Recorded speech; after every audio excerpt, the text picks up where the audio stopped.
Good morning, everyone. Welcome to Pre-Market News and Views by In the Money Stocks. Today is Tuesday, July 31st, 2012, the final trading day in the month of July. Let's look right at the charts here. We'll start off with the usual S&P 500 E-mini futures. First thing you're going to notice that futures are trading higher by 1 point. This is the final trading day before the Fed announcement tomorrow. So the Fed is beginning a two-day FOMC meeting on interest rate policy for the United States. Everybody is waiting to hear if they will implement another quantitative easing.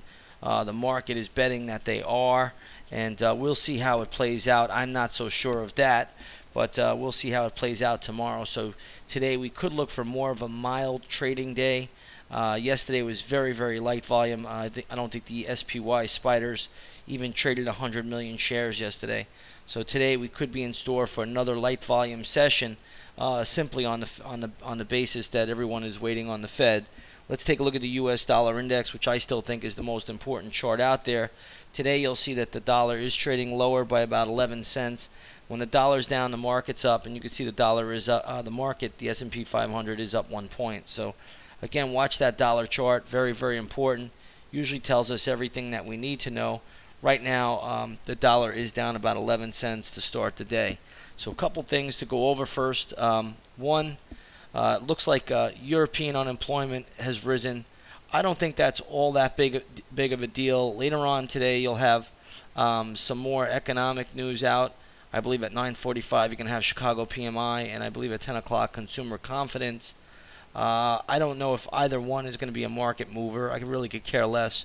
Just watch the dollar. If the dollar starts to move up, the major stock indexes could come under pressure. If the dollar starts to dribble down, then the markets will inflate and trade higher. That's kind of how it begins. But everybody at this stage of the game is just waiting on that Fed announcement tomorrow afternoon at 2:15 p.m. So we're going to see what the Fed says about a QE3.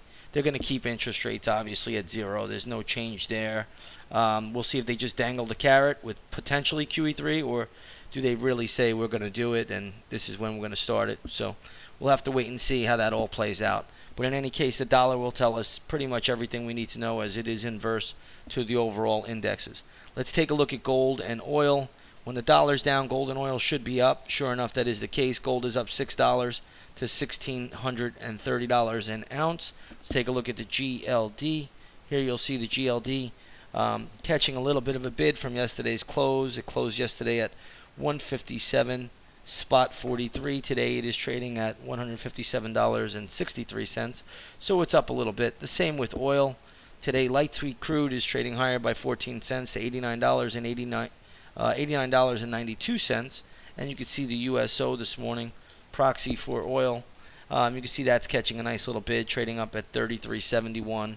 Yesterday it closed, I believe, at 33.45. So again, when the dollar's down, gold and oil will catch a little bit of a bid, and we'll see how that plays out going forward into tomorrow's announcement.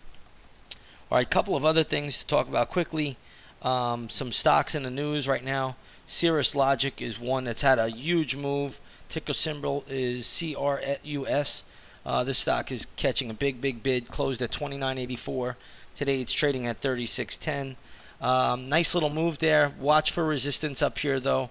Very, very good resistance level. A couple things you want to watch for first, in my opinion. Two levels. One, 36.36. We're there now. If the stock shows more strength and can get through that, then you're going to watch for resistance around 38.37. Okay? It's a fairly good move today, but the stock is now overbought, and I think these resistance levels will be in play. The two that I'm looking at, 36.36, 38.37. Then you'd watch the $40 number, and then you'd really have to watch all the way up at 46, maybe around $47. So that would be basically the double top going back to 2001. But in any case, there should be decent resistance levels, at least intraday, for scalping opportunities. Let's take a look at Seagate Technologies, ticker symbol STX. This stock is getting hit today. Closed at $30.43. Today it's trading at $27.75. Stock does have some minor support at $27.27, but the better level is going to be $26.20. That's a potential intraday bounce area. and also 25.13, and then 23.93. So those would be your intraday bounce levels for Seagate Technologies. Let's take a look at Deutsche Bank. They reported that they will be laying off, I think, 1,900 people. Stock is catching a bid. Layoffs are always good on Wall Street. Nonetheless, I don't see much strength here. It tried to trade up to that 31.75 level until it gets above 32 on a close. This stock is really dead in the water right now. It's not showing us much. We'll see how it plays out going forward, but I honestly just don't see a lot of strength here in the stock, even though it is trading higher. Closed at $30.28, trading at 31.10. Don't make much out of it. In fact, financials were very, very weak yesterday, even in a flat tape. So we'll have to watch and see how that plays out. But I'm just not seeing a lot of strength on Deutsche Bank right now. Here's UBS. UBS reported earnings, blamed a lot of their loss on Facebook. But either way, the stock is getting pummeled, trading down to around 1063 from yesterday's close, which was 1106. Nothing to do with this stock until it gets to 950. If it gets there, that's great. Right now, I just don't see any strength in this stock at all whatsoever. Another stock in the news today, Dendrion, DNDN is the ticker symbol. Stock is bouncing back a little bit off the morning lows, but ultimately it looks like it wants to go to $4. I don't think there's a lot you could do with this thing right now. We'll see how it reacts today. There's nothing I would do on the charts here. I'd just leave it alone. Gets down to $4. You want to nibble there for a high risk trade. You could do so, but there's just no strength in the chart, and the stock still looks pretty terrible at the moment. You never know with these biotechs, though. They've been hot as of late, so we'll see how it plays out. But there's no real interest in it from me at this stage of the game. So once again, that pretty much covers everything out there. There's some other movers, but nothing really too big. Oh, there is a big one. Coach. I take that back. Glad we didn't miss this one. All right, Coach is getting hammered today. Stock is down 9 points this morning.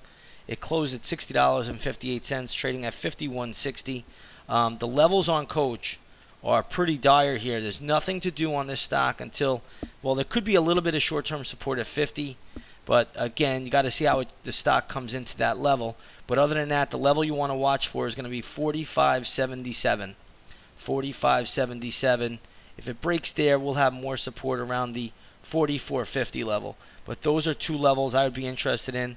Right now, I think that 45.77 level looks fairly decent if it can get down there.